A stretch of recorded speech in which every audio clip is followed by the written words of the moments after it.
para quem está aí em casa acompanhando a gente. Meu nome é Joênio, sou professor de Geografia aqui no Senas. E hoje nós estaremos aqui com a disciplina que é chamada de enfarada, metidinha, insuportável. E ela é insuportável mesmo porque ela faz parceria com todas.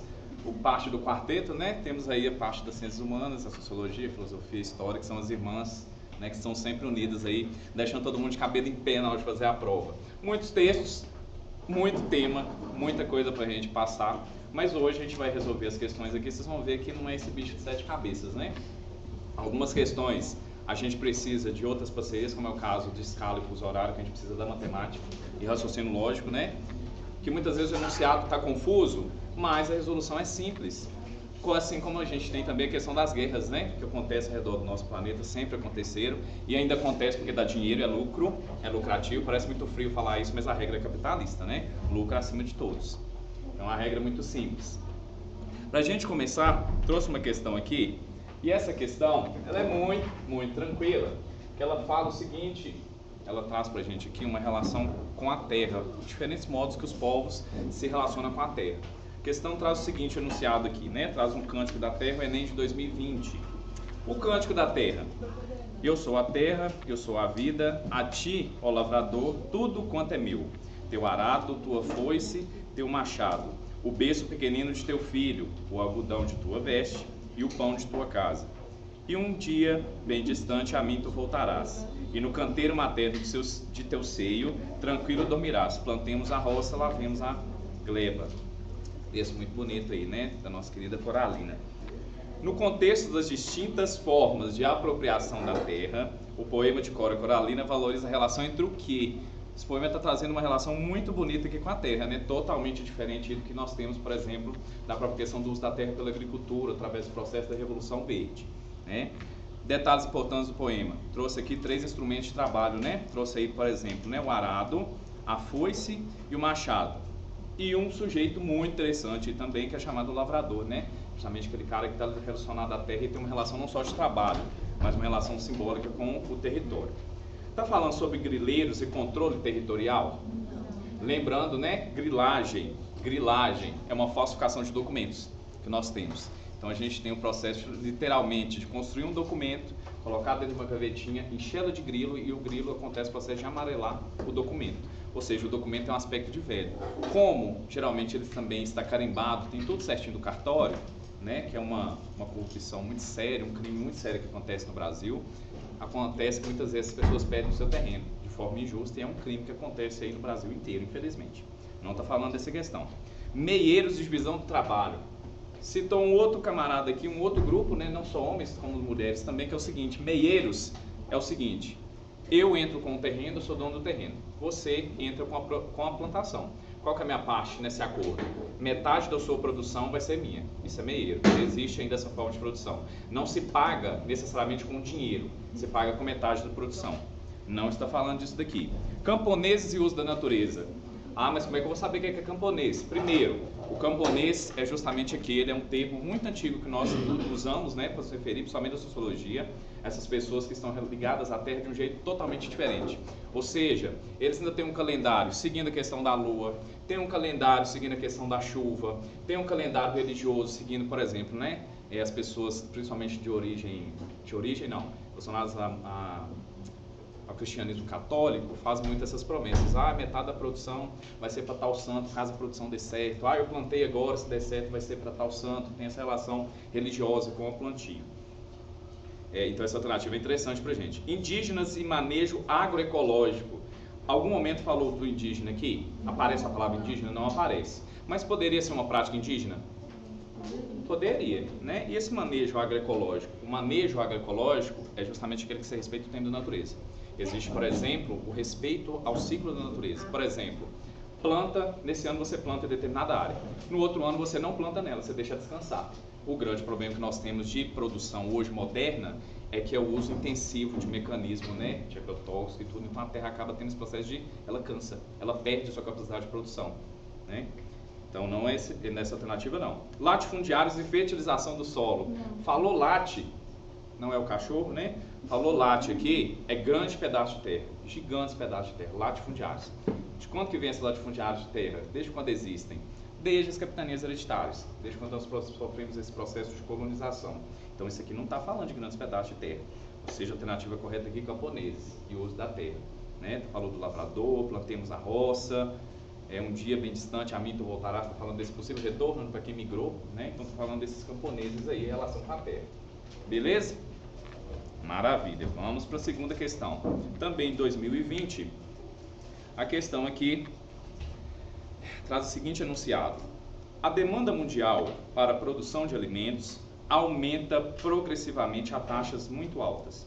Atualmente, na maioria dos países, continentes e regiões, a água consumida na agricultura é cerca de 70% da disponibilidade total. Infelizmente, é um gargalo aí gigantesco que nós temos em relação à produção de alimentos e a questão da água. Né? Algumas produções, a gente precisa de uma quantidade de água maior, mas de forma geral, a agricultura consome muita água. E o que a gente precisa? A gente precisa ter estratégias para mitigar esse dano ambiental, né? Lembrando que a água é recurso indispensável. Para que haja redução da pressão sobre o recurso natural mencionado, a expansão da agricultura demanda melhorias no quê? O que tem que melhorar? Fertilização química do solo? Não. Poderia até ser se não estivesse falando da questão da água, né? Mas está falando sobre a água. Escoamento hídrico do terreno? Não. Vocês têm escoamento hídrico do terreno? Até também poderia ser, só que ainda está pouco. Só escoar é pouco, né? Manutenção de poços artesianos? Não. Manter poço artesiano? Eficiência das técnicas de irrigação? Sim. É uma medida interessante? Sim, hoje, por exemplo, nós temos uma chamada de gotejamento. O gotejamento, ao invés dos outros, né, que são mais convencionais de irrigação, eles consomem menos água e promovem uma irrigação muito mais eficiente, né? Então, essa eficiência das técnicas de irrigação. Velocidade das máquinas colheitadeiras? Não, ela colhendo mais devagar ou mais rápido não vai necessariamente ajudar a gente a questão da água, né? Então a gente precisa ter uma eficiência melhor. A grande questão da agricultura que a gente não pode esquecer, geralmente aparece em prova. Fala-se assim, ó, agricultura extensiva em tal região. Se é extensiva e intensiva, são duas palavras que vão sempre aparecer. Intensiva quer dizer de força, excesso, tá ali ó, o tempo inteiro, com muita força. Extensiva quer dizer grandes espaços de terra, cada vez mais grandes espaços de terra. Será que nós precisamos mesmo de expandir mais ou a gente consegue produzir de forma eficiente com o que a gente tem? A gente consegue produzir com o que a gente tem, né? A fome, por exemplo, não é questão da produção de alimentos, é a distribuição e decisão política, né? A gente sabe que sim. A alternativa D é a correta aqui, né? Eficiência das técnicas de irrigação. 2, alternativa D. Tocando o barco para frente, vamos ver que questão nos espera aqui. Ah, maravilha, chegou na tal da Revolução Verde. Revolução Verde pode aparecer outros adjetivos relacionados a ela. Não só a questão da mudança, né, principalmente em 1950, 60, 70, principalmente na nossa região aqui do Vale do Quitinhonha, né, nós temos aí um exemplo claro que são os eucaliptos. Uma marca aí registrada da Revolução Verde na nossa região. Sempre aparecer como conservadora. Ela é uma revolução, estranho, né, aparecer Revolução Verde conservadora. Se é revolução, está mudando alguma coisa. Mas conservando o quê? Primeiro, ela conservou a concentração de terra, não tivemos distribuição de terra no Brasil, e ela conservou a desigualdade. Então, seja... Oi? Foi 1964. 1960, principalmente. Somente nessa época aqui, né, que a gente tem os usos das chapadas, né, como as áreas aí de grandes espaços que vão ser ocupados por grandes monoculturas, né? Revolução Verde vai trabalhar principalmente com monocultura, um tipo de espécie, né? Vive-se a Revolução Verde. Trata-se da disseminação de novas práticas, permitindo um vasto aumento da produção. O modelo baseia-se na intensiva utilização de sementes melhoradas, particularmente das híbridas, assim como no uso sistemático de insumos industriais, fertilizantes e agrotóxicos, no recurso à irrigação e na mecanização do trabalho. Citou aí as características gerais da Revolução Verde, pontos importantes que não podemos esquecer dessa revolução: os transgênicos, a própria questão do uso do agrotóxico e um maquinário, né, intenso maquinário aí. No Brasil, uma desvantagem para o pequeno produtor provocada pela expansão do modelo agrícola descrito é o quê? Um pequeno produtor que tem, a gente sabe quais são as condições dele, né? Estagnação da atividade agroindustrial. É uma desvantagem para quem produz essa estagnação? Não temos estagnação, né? Ele ainda consegue produzir, só que não temos esse processo de estagnação. Letra B, diminuição da lavoura monocultora? Não, é o contrário, é aumento, né? Nós tivemos aumento da atividade monocultora. Quais são as monoculturas que geralmente aparecem com maior destaque no Brasil? Nós temos algumas, a soja, o milho. Vamos colocar o gado como monocultura? Vamos colocar o gado como monocultura, que é exportado também, né? O eucalipto está ali, né? Celulose importantíssima e carvão também, né? Fruto desse processo aí. Restrição do controle de pragas. O pequeno produtor, elevação do custo de cultivo, Sim. fica mais caro para ele? Fica mais caro. Justamente. Pensem comigo. Todo processo, isso a gente entra até dentro do tema de globalização. Todo processo que vocês verem no espaço geográfico, ele está relacionado a uma outra parte do mundo. Por exemplo, os agrotóxicos. Nós compramos grande parte desses insumos de fora. Ou seja, para eu plantar, continuar plantando e tendo aquela quantidade de produção, preciso usar aquele mesmo tipo de agrotóxico. Só que o grande problema é que num espaço de tempo, naquele ano eu consigo produzir X quantidades. Imagina que é o seguinte, nessa área aqui, eu usei, sei lá, 2 litros de agrotóxico. Nessa mesma área do ano que vem, ou em outra área do mesmo tamanho, eu não consigo produzir só com 2 litros, eu preciso dobrar isso daqui. Só que muitas vezes eu não consigo a mesma quantidade de produção que eu consegui de primeiro, né? Então tem esse problema também da questão. Gera uma dependência, né? Processo de dependência. Redução do emprego formal? Emprego formal não. Quando fala pequeno produtor, geralmente o pequeno produtor ele tem muita mão de obra da família, né? Então temos a mão de obra familiar, principalmente o pequeno produtor aí. Então alternativa, a número 3, alternativa correta, a gente fica aqui com a letra D, elevação do custo, ficou mais caro para ele, né? Ou seja, conservou, uma exclusão, no caso do pequeno produtor. Vamos lá agora para o nosso, o chegado camarada aqui, tio Milton Santos, que sempre vai aparecer nas provas aí, falando de urbanização, globalização, ou de outras áreas da geografia, outros temas da geografia, né? Está descrevendo aqui uma natureza do espaço. Cada objeto é, em si mesmo, um sistema funcionando sistematicamente. Um grande supermercado ou shopping center seria incapaz de existir se não fossem servidos por vias rápidas, estacionamentos adequados e acessíveis, sistemas de transportes públicos com horários regulares e conhecidos. E se, no seu próprio interior, as atividades não estivessem subordinadas a uma coordenação, esse é o caso dos armazéns, dos silos. Os portos, a rede rodoviária de um país e, sobretudo, a rede ferroviária são exemplos de objetos complexos e sistêmicos. Ele está falando principalmente dessa logística que tem que ter. Não adianta você ter uma produção maravilhosa se você não consegue ter escoamento disso. É necessário ter uma articulação, né? E muitas vezes acontece um problema justamente nesse caso, da logística, da urbanização, das estradas, outras vias, né, de transporte dessa produção. De acordo com o texto, o território torna-se cada vez mais dotado de objetos com a finalidade de intensificar o quê? De novo, de acordo com o texto, o território torna-se cada vez mais dotado, tem mais coisa ali, né, de objetos com a finalidade de aumentar o quê? Letra A, desindustrialização da economia? Não, desindustrialização não. Letra B, desregulamentação do mercado. Desregulamentar é justamente a gente não ter lei. Não, tem que ter regulamentação sim. A letra C, concentração da produção. Concentração da produção. É interessante eu concentrar a produção só num lugar? Não é interessante, porque se eu concentro tudo no lugar, e para eu escoar essa produção? Tem uma via de acesso fácil? Se eu concentro tudo, até escoamento fica difícil, né? Concentração não. Hoje estão preferindo o quê? Desconcentrar. Dá o exemplo, né? Belo Horizonte. Muitas vezes a empresa prefere sair da capital e ir para cidades do entorno.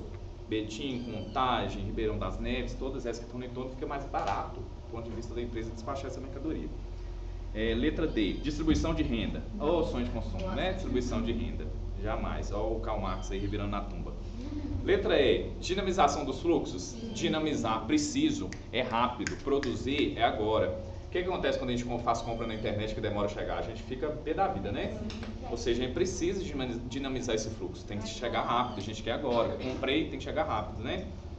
Maravilha. Então, número 4, a nossa alternativa correta aqui é a dinamização. Tornar mais fácil, mais rápido.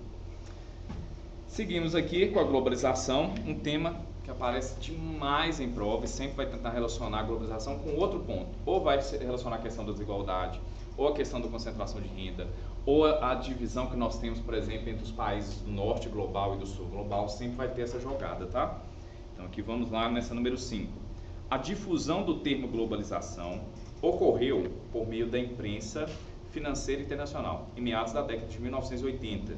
Depois disso, muitos intelectuais dedicaram-se ao tema, associando a divisão de novas tecnologias na área da comunicação, como satélites artificiais, redes de fibra ótica, que interligam pessoas por meio de computadores, entre outras, que permitiram acelerar a circulação de informações e de fluxos financeiros.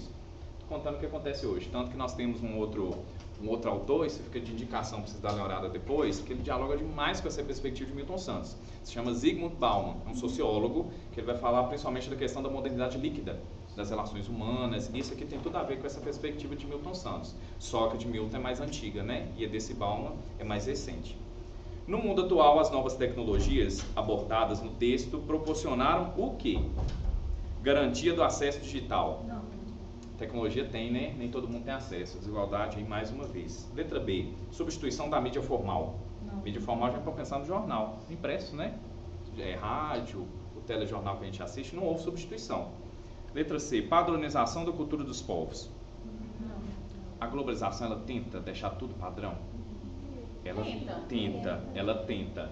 Não à medida que a globalização ela avança, junto com, obviamente, né? Com o nosso sistema capitalista, ele tende a tornar o espaço homogêneo. Consegue? Não, porque a gente tem desigualdade. Cria-se uma ilusão de que todo mundo tem acesso às coisas. A gente sabe que não. Basta a gente sair aqui na rua, ou você na sua casa, você vai enxergar a desigualdade escancarada, né? Letra D, perdão. Transparência dos fatos transmitidos. Não. A gente teria transparência se nós tivéssemos aí a fiscalização e uma regulamentação das mídias, né? Coisa que ainda está lá transitando no Congresso Nacional ainda. Letra E, velocidade de propagação das notícias. Sim. Novamente dialoga demais com a questão anterior, ou seja, a globalização torna a coisa rápida. Ou seja, aconteceu um terremoto ali, tem 5 minutos, eu consigo saber o que aconteceu lá do outro lado do globo, né? Então, do nosso lado aqui, né, mais próximo, então, número 5, a nossa alternativa correta é velocidade, tudo rápido, precisa. Essa questão aqui, como sempre, a Mafalda sempre aparece em prova e é muito queridinha na hora de colocar em questão de prova, principalmente quando ela está em diálogo, né, nessa jogada de entendimento da geografia aqui. Vamos lá nessa tirinha. O telefone da minha casa está quebrando outra vez. Não aguento mais viver num país subdesenvolvido. Não te dói um pouco dizer que seu país é subdesenvolvido, Suzanita? Mas ele é subdesenvolvido. O que quer que eu diga? O país o quê? País amador. Cada uma das personagens adota uma forma diferente de designar os países não desenvolvidos, porém, atualmente tem-se adotado a terminologia países em desenvolvimento. Por quê? Primeiro, essa divisão entre países, os que são desenvolvidos e os não desenvolvidos, ela vem de fora e é colocada, né? Tem os processos de colonização, impossível esquecer disso. A gente pega principalmente o processo deles, desenvolvimento da sociedade, história, tudo política, e eles colocam como eles, né? Eurocentrismo, por exemplo, na Europa olha para o resto do mundo e eles acham superiores, né? Temos aí retratos e resquícios disso aí, como foi o caso aí da eugenia, né? Um caso muito sério que aconteceu no Brasil também. Mas veio de fora, colocou-se um patamar onde muitas vezes nós não vamos alcançar. Até porque, se você pensar em desenvolvimento, a linha de desenvolvimento segue uma linha mais ou menos assim. Ou seja, se nós tivéssemos o mesmo modelo o padrão de consumo dos países europeus, o nosso planeta nós precisaríamos de pelo menos 3 para dar conta, né, de recurso natural. Desigual, esse ano a gente atingiu a cota de recurso natural que a gente deveria ter gasto, né, infelizmente. Então, por que esse povo está mudando essa terminologia, essas duas aí? Representa melhor a ausência de desigualdades econômicas que se observa hoje entre as nações. Não. A ausência de desigualdade? Sem chance. Letra B. Facilita as relações comerciais no mercado globalizado, ao aproximar países mais e menos desenvolvidos. Não é só não. Só trocar o nome então facilita? Então tá fácil, vamos tirar esse negócio, então tá fácil, só tirar o nome que resolve. Letra C. Indica que os países estão em processo de desenvolvimento, reduzindo o estigma inerente ao termo subdesenvolvidos. Sim. Você trocando isso aqui da ideia, né? Em desenvolvimento, ou seja, da ideia que ele está em locomoção. Justamente, estigma é uma marca, ela fica, cristaliza. Quando eu falo cristalizar, você imaginar que isso é como se fosse um apelido, ele vai te perseguir o resto da sua vida. Né? Quando você troca, você dá esse outro entendimento, né? Palavras têm poder, principalmente isso daqui. Letra D. Demonstra o crescimento econômico desses países, que vem sendo maior ao longo dos anos, erradicando as desigualdades. Ou sonho de consumo, né? Erradicando a desigualdade. Não. Letra E. Reafirma que durante a Guerra Fria os países que eram subdesenvolvidos alcançar estágios avançados de desenvolvimento. Não, sem chance. Guerra Fria é outro contexto, né? Divisão lá dos dois blocos, né? Socialismo com o capitalismo, né? Outro processo de desenvolvimento muito diferenciado desse daqui. Então, justamente é para romper com esse estigma, reduzir o estigma, né? Então, a número 6, a gente fica com essa ideia aí de romper o nosso estigma carregado aí por várias gerações sobre o subdesenvolvimento. Vamos lá agora para o número 7. A número 7 vai trazer uma questão sobre as mudanças do clima. Lembrando que... Hã? Muito rápido, não vai dar tempo. Rápido? Tô indo rápido? Eu não esqueço ela, gente. Você não tem coração. Tenho. Manda um beijo pra ela, Jorge. Não, senão eu vou ficar me sentindo famoso. Vamos lá. Número 7, 2024. Mudança do clima aí. A mudança do clima nas cidades brasileiras é um desafio de adaptação e equidade. Ótimo. Inundações, alagamentos e ondas de calor são cada vez mais frequentes e intensas. Cidades precisam se adaptar com urgência e começar pelas áreas de populações mais vulneráveis. Implementar soluções baseadas na natureza de forma sistêmica pode contribuir para a redução de desastres relacionados às mudanças do clima e ainda gerar múltiplos benefícios para a economia, o ambiente e as pessoas. Maravilha, descrição muito boa, que deveria ser feito com urgência. Já deveria estar sendo feito, né? Mas ainda estamos engatinhando esse processo aí. Qual medida atenua os problemas abordados no texto?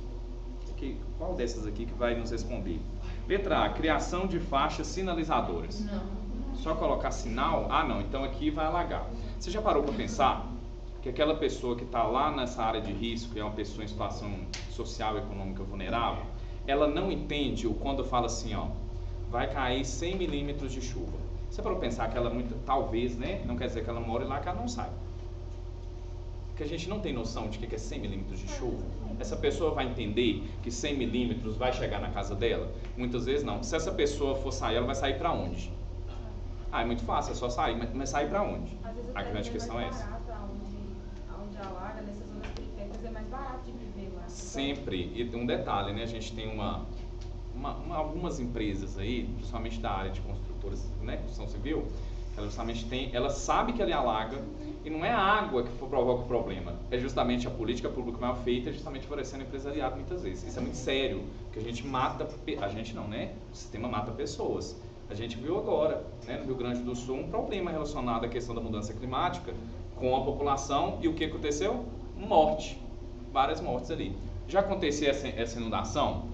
Já acontecia. Nessa escala tão severa, nem tanto, né? Porque as mudanças climáticas provocam isso. Mas já acontecia, isso lá. Se você tira a vegetação, taca concreto, taca moradia, a receita está pronta. E mesma aí, coisa. Para onde ir, ela volta para o mesmo lugar. Justamente, alaga de novo. Então, uma luta de 10 anos para você comprar, que ela custou comprar a sua geladeira ali, sua TV, sua cama, em poucas horas ela é levada embora.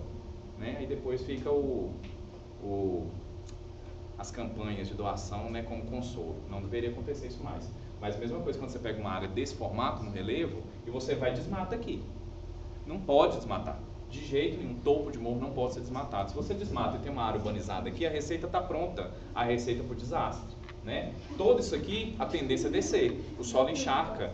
Né? Se você pega o Rio de Janeiro, outro exemplo, né, dentro dessa área aqui, Rio de Janeiro. A rocha, ela é pertinho aqui, a camada de terra ela é fininha.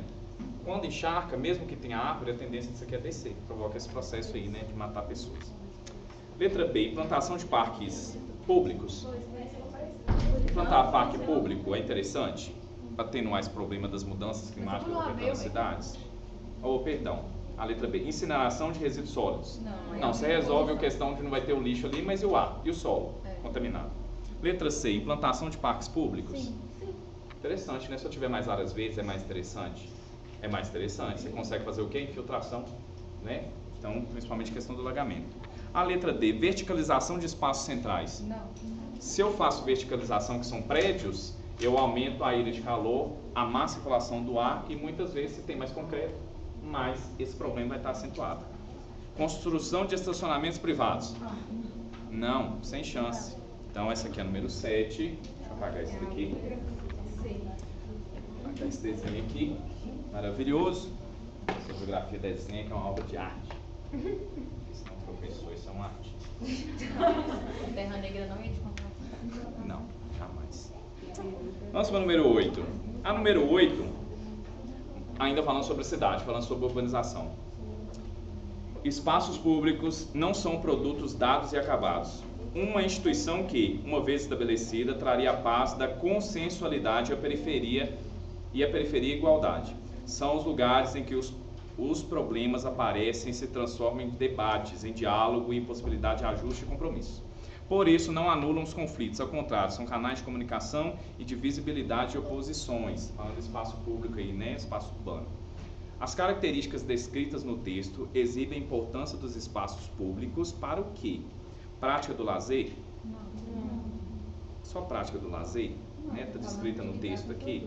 Falou de consenso, possibilidade, ajuste, compromisso, oposição, comunicação, as palavrinhas que estão enunciadas, né? Letra B, vigilância da sociedade. Nossa, espaço público agora é para te vigiar. Vigiar e punir, virou Foucault, né? Michel Foucault, vigiar e punir. Letra C, erradicação da violência?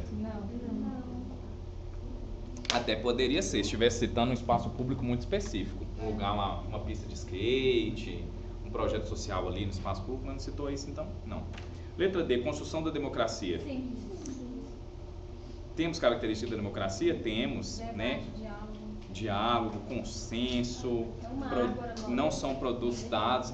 Muito bem, muito boa essa comparação. Se pensar na Ágora, na Grécia Antiga, o espaço onde as pessoas, aliás, nem as pessoas não, né? Um grupo poderia falar, lembrando que na Grécia, cidadãos eram os homens, né? Mulheres e os imigrantes, não, esqueci o nome, metecos, que eram os estrangeiros, não poderiam ter participação nenhuma. Diversificação do trabalho? Não, diversificação não. Então, espaço público voltado para a construção da democracia. Onde eu vou encontrar? Onde eu encontro? Falando que o espaço público ele tem democracia. Nós temos alguns documentos, né?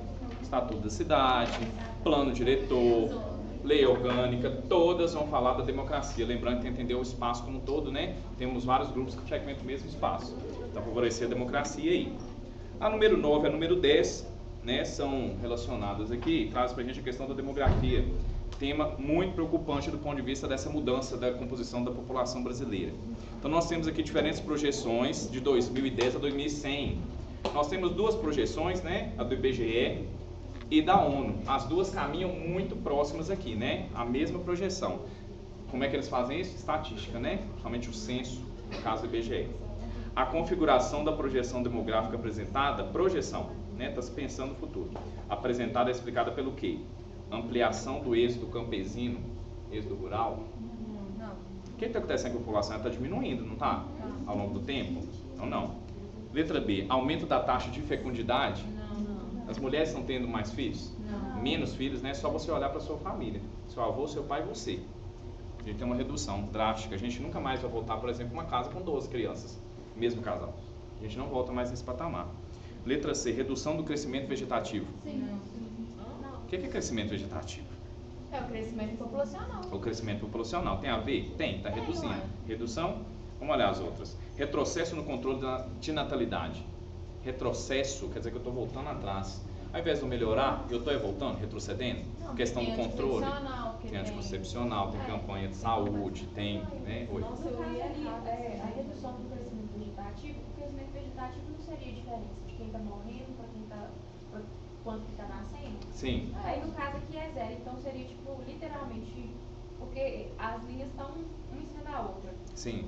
E aí por isso que seria essa redução, porque acompanharia a baixa de natalidade? Sim. Tá vendo que aqui até 2050 não, né? É mais ou menos 50. 2050 começa a ter uma queda.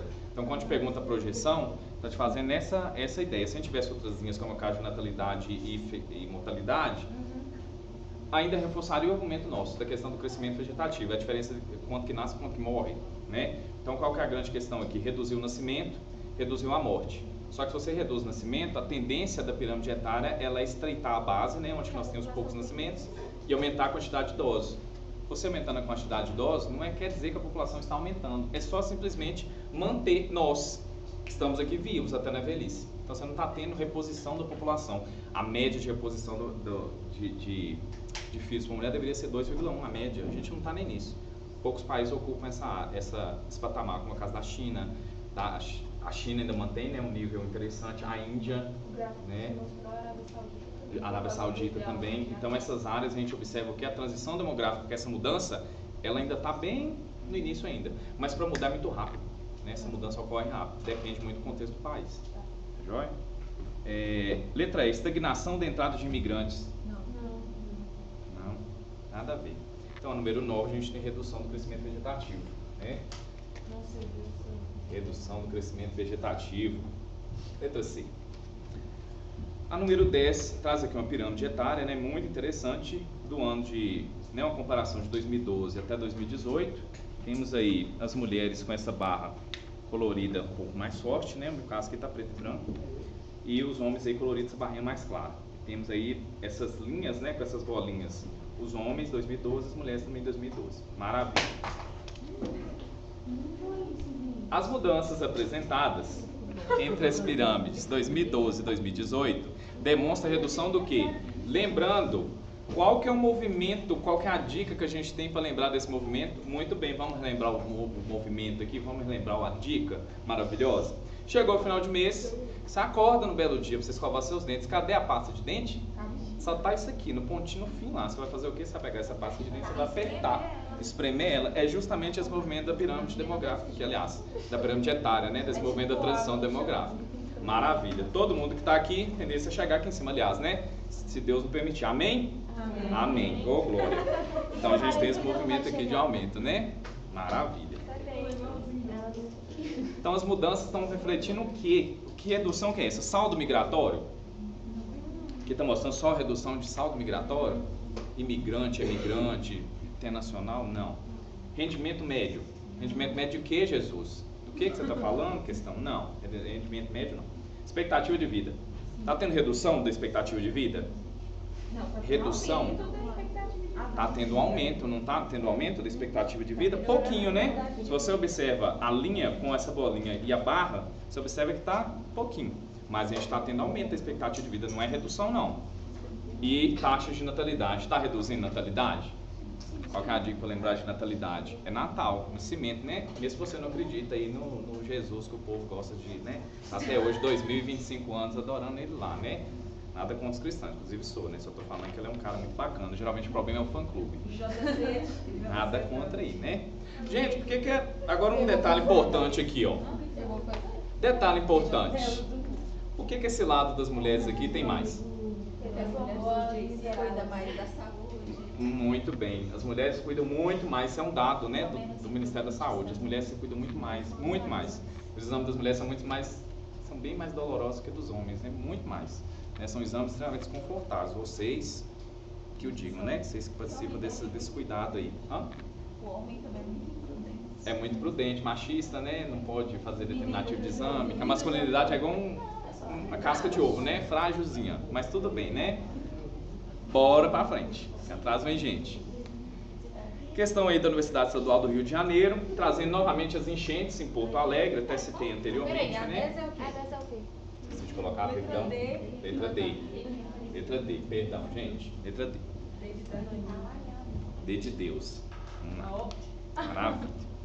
Enchentes em Porto Alegre. Imagens aéreas do mercado público, 1941 e 2024. Olha a comparação. Está fazendo essa escala de tempo aqui, é um espaço de tempo muito interessante. Após 83 anos, a cidade de Porto Alegre voltou a registrar uma grande enchente. Em 1941, a capital gaúcha enfrentou um alagamento histórico e deixou cerca de 70 mil pessoas desabrigadas. Na ocasião, o nível do Guaíba, cuja cota de inundação é de 3 metros, chegou a uma altura entre 4,75 e 4,76 metros, registrando, segundo o registro da época.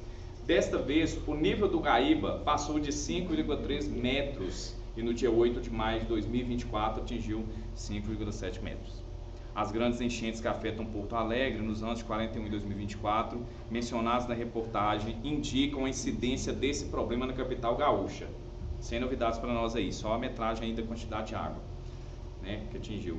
Na atualidade, o agravamento desse problema está relacionado ao contexto do quê? Intensificação da crise climática? A crise climática está interferindo nisso? Está interferindo, né? Muito. Letra B, exploração de recursos minerais. Também.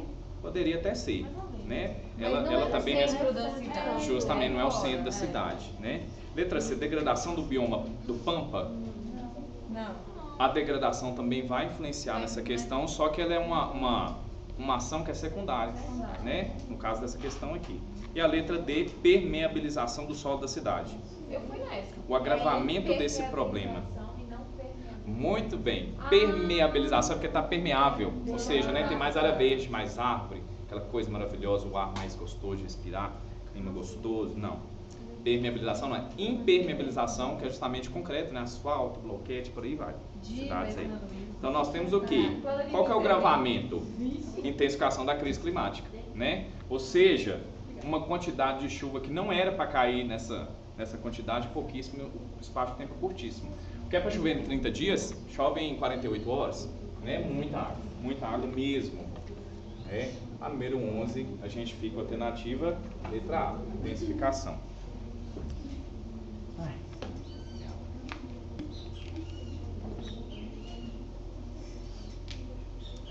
A número 12, dúvidas aí, João? Dúvidas aí? Chat? Dúvidas aí, gente? As questões? Mas eu também ficaria em dúvida se eu não tivesse lembrado do ímper. Oi. Mas aqui tá falando, tipo assim, produtos relacionados ao contexto, tipo assim, a vulnerabilidade está relacionada a isso, justamente acontecer isso, mas não tem permeabilidade.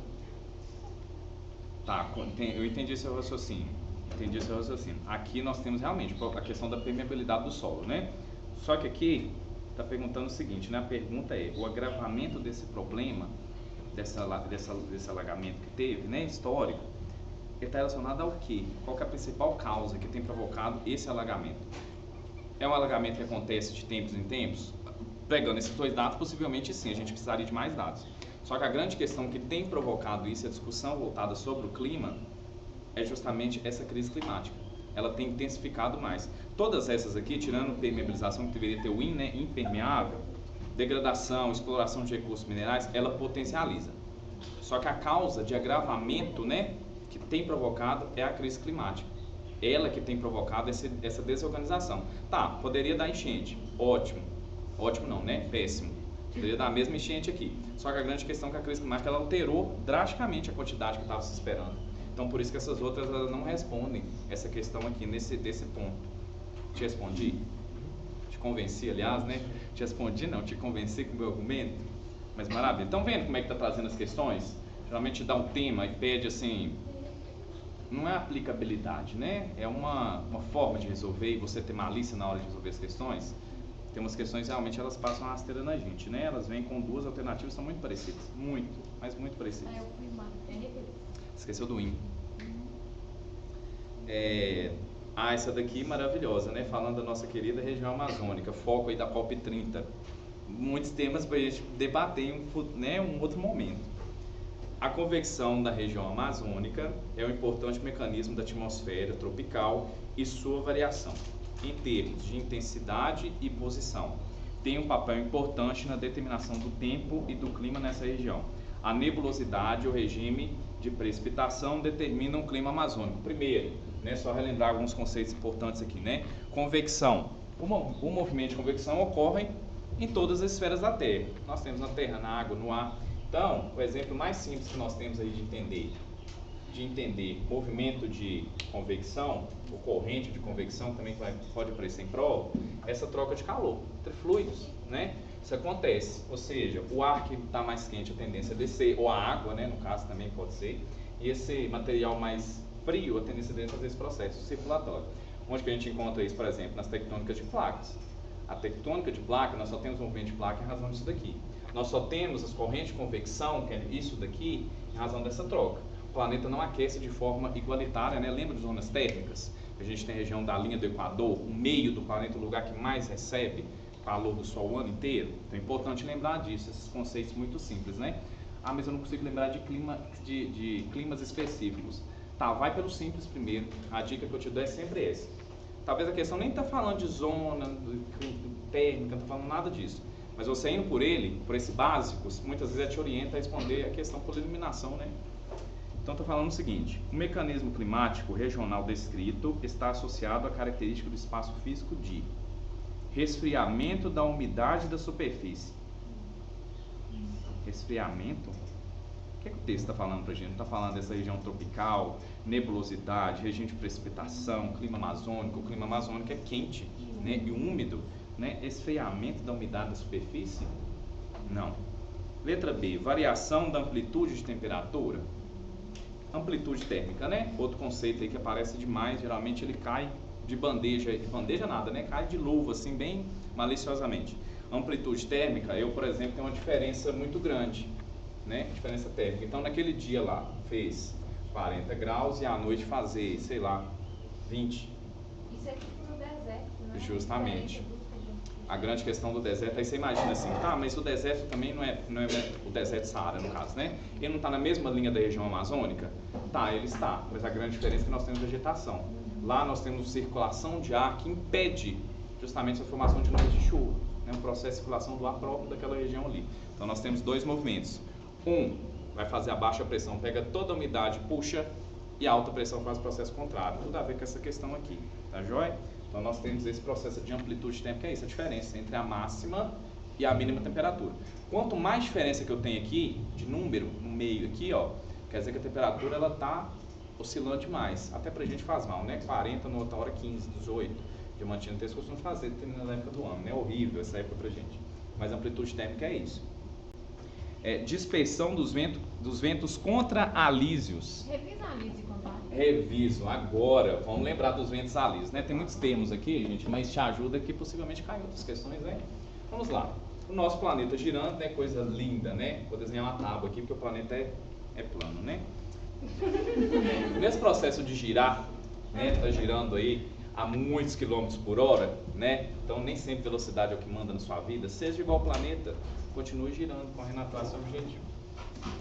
Ocorre o processo de movimentação, além da convecção. Qual que é o movimento da convecção? Todo o material que está aqui nessa área, independente seja água ou ar, a tendência dele é deslocar justamente para os polos. Deslocar para os polos. E o que está mais resfriado, a tendência é vir para essa área central, que é a linha do Equador, né? 0 grau. Maravilha. Depois a gente vai ver a tal da Greenwich, né? O sanduíche, que sempre aparece lá em prova também. Só que aqui nós temos uma circulação de ar muito específica e muito interessante. É justamente esse caminho aqui, ó. Esses esquinhos que vão aparecer muitas vezes em prova, né? Justamente são os ventos alísios. Esse vento tem esse movimento de circulação mesmo. Aqui em cima a gente tem outro movimento, ele está fazendo o contrário, mas justamente esse processo de circulação do ar que é muito tranquilo. A regra é mais frio com mais quente, mais quente com mais frio. Quando você faz isso daqui, toda a umidade que eu tenho nessa região, vamos imaginar que o Brasil está aqui. Depois eu deixo vocês tirar foto comigo, tá? Dá autógrafo, meu desenho, não se preocupe, meu desenho é maravilhoso aqui. Toda essa umidade do oceano, a tendência dela é vir para a região da Amazônia. Como é uma região muito quente, com muita floresta, muita umidade, provoca várias chuvas ao longo do ano. A regularidade de chuvas da Amazônia, tirando a mudança climática, é um índice pluviométrico gigante. É muita água. Mais de 2.000 milímetros, assim, ó, brincando. Nós temos aqui em Diamantina 1.400 1.300, 1.400 milímetros, a gente acha muita chuva. Imagina mais de 2.000 milímetros de chuva. É muita água. Então esse movimento faz o seguinte: todos esses ventos que nós estamos chegando são os ventos alísios. Os contra-alísios vão fazer um movimento contrário aqui, mas a tendência dele é justamente seguir o mesmo processo do ir para os polos. Então os contra-alísios faz esse desenho aqui, ó. Mas é o mesmo processo, acontece aqui, mas ele está fazendo o mesmo processo, justamente troca de calor, tá joia? Então é a troca de calor que incentiva a precipitação. Também, mas envolve outros fatores, como por exemplo massa de ar. Eu acho que eu não entendi. Não entendeu, vamos Mas de aí, novo, sem problema. também ele é intensificado por causa do... Ele é um movimento natural? É um movimento natural. Os alísios e contra-alísios justamente é um movimento natural do planeta. O planeta girando provoca esse movimento aqui. Como o planeta aquece tudo, eu acho que o sistema, assim, o nosso planeta, além de ser único, assim, de zona habitável, o sistema dele é fantástico, principalmente na questão de tentar manter um equilíbrio térmico. Porque se a gente não tivesse isso daqui, movimentando e trocando calor, essa área ia ser insuportável. Não haveria possibilidade de ter moradia, por exemplo, independente da questão lá de floresta, deserto ou não. Então nós temos essa região com uma região que, em decorrência desse processo, nós temos essa possibilidade também. Então, a umidade daqui vem para a região, né, da Amazônia, tem provocado chuva. Nós temos um outro desenho, né? Acabo que estou dando até uma revisão aqui. Areia do deserto do Saara, ela, como o material é muito particulado, é muito fino, parte da areia do deserto do Saara ele vem e cai na Amazônia. Aí você imagina, nossa, viaja esse tanto, viaja. Altíssimas altitudes, essa areia vem. Você não consegue enxergar tão facilmente, você precisa de equipamento, tecnologia, mas você enxerga todo esse material vindo para a região da Amazônia. Você pensa, tá, mas areia para quê? A areia, ela tem elementos químicos. Ela favorece também a fertilização do solo na Amazônia. Tá, já é muito interessante esse processo. Então, quando fala alísios, é justamente esses ventos que a gente tem informação, principalmente do movimento de rotação do planeta, né? Mas vem quantidade significativa? Vem, são bilhões de toneladas que vêm todo ano para o Brasil. É fantástico. A gente tem imagens, satélites mostrando essa areia vindo. É fantástico. Acho interessantíssimo esse processo, tá? Foi muito longe, mas para a gente entender de forma um pouquinho mais ampliada. Temos algumas células, como é o caso da célula polar, que estão aqui, então elas têm influência na circulação do ar. A célula de Hadley, também esse camarada, né, que é justamente a célula dele está mais ou menos localizada aqui, e ela faz também esse processo de circulação do ar, importante, né, desse processo de circulação geral da atmosfera. Mas como é que eu vou lembrar dessa cambada de nome? Como é que eu faço para lembrar disso tudo? Fique tranquilo, lembre, rotação do planeta, o Sol, né, aquecimento aqui, como é que aquece de forma diferente. Só você pensar, eu não lembro qual que é a parte mais quente. Só você lembrar que isso aqui é a parte mais quente, à medida que você sobe, você muda até a vegetação. A vegetação ela vai reduzindo o seu tamanho, porque aqui você tem menos possibilidade de árvores grandes. Mesma coisa da nossa região, cerrado, árvores tortas, né? Mesma coisa aqui para baixo. Puxa, vai lá abaixo e em cima, tá? Não pode falar isso não. Professor de geografia me dá uma voadora ali. Em cima e embaixo. O mesmo processo ocorre. À medida que eu venho para cá, esfria. Só que não tem acontecido isso, né? A gente está mudando o clima do planeta. Então, áreas que deveriam estar congeladas estão floridas. Era para ser gelo. Né? Tem um permafrost mesmo, por exemplo, que é um gelo permanente que está derretendo aos poucos. Aos poucos não, muito rápido. Problemático demais para nós. Fui longe? Fui, mas importante para essa questão do clima, porque eles gostam de linkar muito um ponto com o outro. Né? Um conceito com o outro, um elemento com o outro. Costuma trocar. Está vendo esse zero aqui?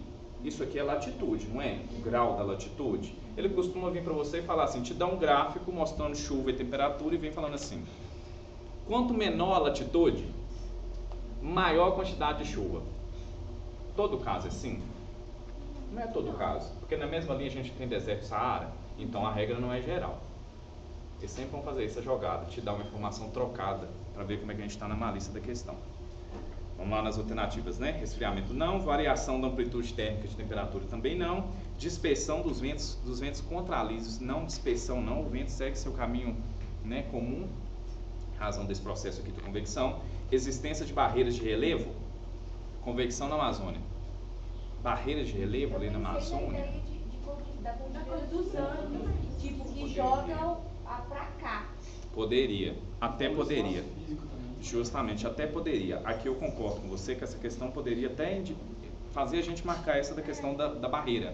Só que aqui falou a região da Amazônia, mas não deixou tão específico. Mas qual que é a área? Tem o mecanismo climático. O mecanismo relevo climático, não é ele também está dentro da dinâmica climática, é um elemento importante do relevo. Também.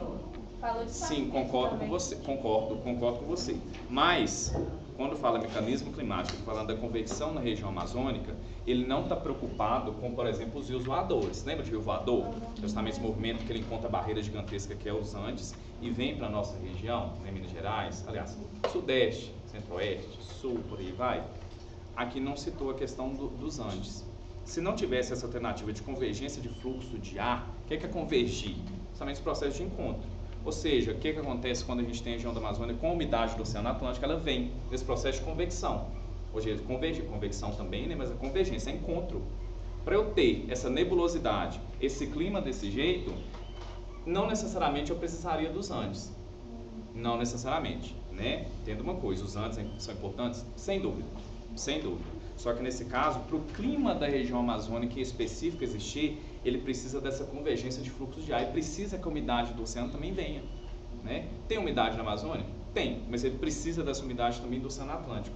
É sempre uma troca. Quando você pensar em ar, em água e terra, sempre vai ter uma troca. São geossistemas funcionando juntos. Né? Então, quando eu altero a química do oceano, ou altero qualquer coisa da temperatura, vai afetar a distribuição das chuvas. Lembra de El Niño e Laninha? Você aumenta o calor, afeta a distribuição de chuvas. Você diminui a temperatura, você também afeta a questão das chuvas. Ou seja, é uma região quente, toda essa convergência de fluxo de ar, que são os ventos, né, os alísios, eles fazem o movimento de convergir justamente para a região da Amazônia. Né? Tanto que essa linha nós temos as formações maravilhosas aí, né? Os nossos queridos não, né, gente? Pelo amor de Deus, furacões, né? Provoca muito problema. Então, a número 12, depois do meu desenho maravilhoso, a número 12, a gente fica com a letra E. Entendeu por que aqui a gente não vai considerar os Andes? Sim. Entendeu? Os Andes são importantes, principalmente para nós. Coisa citada, tipo, relacionada, tipo, sei lá, cordilheira. Justamente, aí teria. Deformações geográficas. Justamente, aí a gente teria, porque a gente tem elementos do clima e os elementos também geográficos, né? Que é justamente o relevo, essa questão da altitude. Se a gente tem alguma formação específica do lugar, isso também altera. Quando a gente tem o encontro dessas nuvens, dessa umidade com os Andes, é o que a gente chama de chuva orográfica, né? Encontrou ali, a umidade acaba provocando, toda essa umidade provoca chuva naquela região. Os Andes são importantes, por exemplo, porque lá nós temos gelo e parte desse gelo derrete, dá início à formação do rio Amazonas, por exemplo. Mais a questão da chuva. Tá joia? Tranquilo, gente? Parece muita coisa, né? Mas pegando aí a linha e o fio da meada, a gente vai seguindo e vai dando conta. Vamos para o número 13. Maravilha. Falando aí do nosso... Não citou a dupla do reggaeton, né? Que é o El Niño e Laninha, mas citou ele aí, que é o menino. O Brasil tem registrado no ano de 2023 uma série de eventos climáticos com consequências dramáticas, tais como a estiagem, causando a baixa dos rios na região amazônica, e a intensificação da ocorrência dos ciclones extratropicais, causando alagamentos e deslizamentos na região sul. Muitos estudiosos associam a maior ocorrência desses fenômenos à ação do El Niño, que pode ser compreendido como... Está perguntando a característica do menino. Né? O menino é quente, a menina é fria, né? Faz associação em razão do calor que está no Oceano Pacífico. De Pacífico eles não tem nada. Letra A. Aumento da temperatura registrada sobre as florestas tropicais. Não, bem, não é as florestas ainda, né? Nós precisamos de água. Cadê a água, senhor? O superaquecimento das correntes marinhas no entorno da região sul do Brasil. Sul do Brasil? Qual que é a região que acontece? Principalmente quem consegue identificar com os satélites, aquecimento da água, com o El Niño. Lá para Nos nossos amigos, os irmãos aqui, principalmente na região do Pacífico, né? É, mas na próxima questão Tem um desenho na próxima questão, né? Tá mais bonito do que o meu. Nem precisa gastar meu dom da arte aqui, né? mas não sei. Você não... Maravilhoso.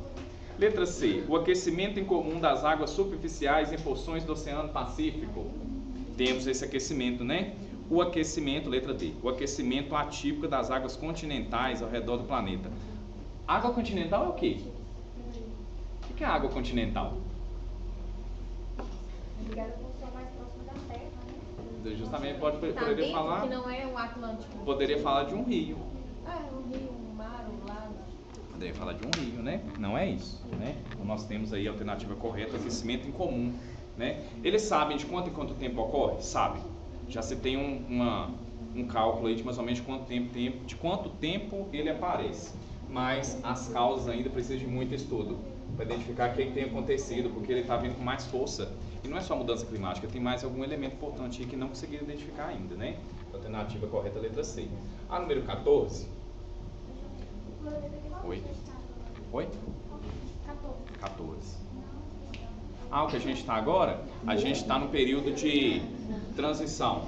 Então nós temos os dois, né? O menino e a menina, mas a gente tem um período de normalidade. Normalidade é porque a gente não está na temperatura que sempre a gente encontra a maior parte do ano, né? Então nem o El Niño nem a Laninha. Geralmente tem a seguinte regra: o menino dá uma pausazinha, começa a esfriar. Depois que o menino já fez o seu estrago, aí vem ele, mas costuma dar um período de intervalo que é chamado de normalidade, esse período. Qual é a diferença dos dois, além de frio e quente? A menina, o vento se torna mais forte. Então, se a gente pegar aqui o nosso desenho, que tem na questão 14, o movimento do vento, que são os alísios, eles se tornam mais intensos. A menina. Se eu estou com o vento mais forte, a tendência da superfície da água ficar mais fria. Estou tornando o vento mais forte. O menino não. Ele faz com que esse vento, os ventos alísios, somente nessa região, diminua a intensidade. Você já aquece mais. né? A mesma coisa do ventilador ligado, se eu diminuo ou aumento também. Dá para fazer essa associação com o ventilador também, né? Você tem mais furacões, não tem? Temos também incidência, somente desse aumento, né, dessa velocidade do ar. O evento, Onde tem mais furacão? quando a gente está principalmente além dessa Menino área ou aqui, menina? geralmente, assim, não é tão fácil falar assim, né? Ah. Não é tão fácil falar que é o menino ou a menina, porque está envolvendo outros problemas. Sempre que você pensar na questão climática, não olhe um elemento específico, você precisa olhar outros elementos. Temperatura da água do mar, não só no Pacífico, a questão da poluição, a questão da química dos oceanos, né? Precisa olhar como é que está também, né? Então precisa analisar mais contextos, justamente ter a visão ampla sobre esse processo. Sempre climática vai envolver isso, sempre outros espaços. Aqui está perguntando referente, ó, os eventos 1, 2 e 3 apresentados na imagem resultam na formação do fenômeno El Niño. Tem aquecimento? Temos, está vendo como é que o Brasil é afetado? Secas na região norte e nordeste, chuvas na região sul, que foi o caso principalmente das chuvas, né? Os alagamentos na região sul. Dos ciclones tropicais, não aparece o ciclone tropical nessas imagens aqui. Letra C, de intensificação dos ventos alísios? Não. Intensifica ou enfraquece? Enfraquece. Letra D, expansão da massa equatorial atlântica. Nem citou a massa equatorial atlântica. Nem citou ela aqui. O que é a massa equatorial atlântica?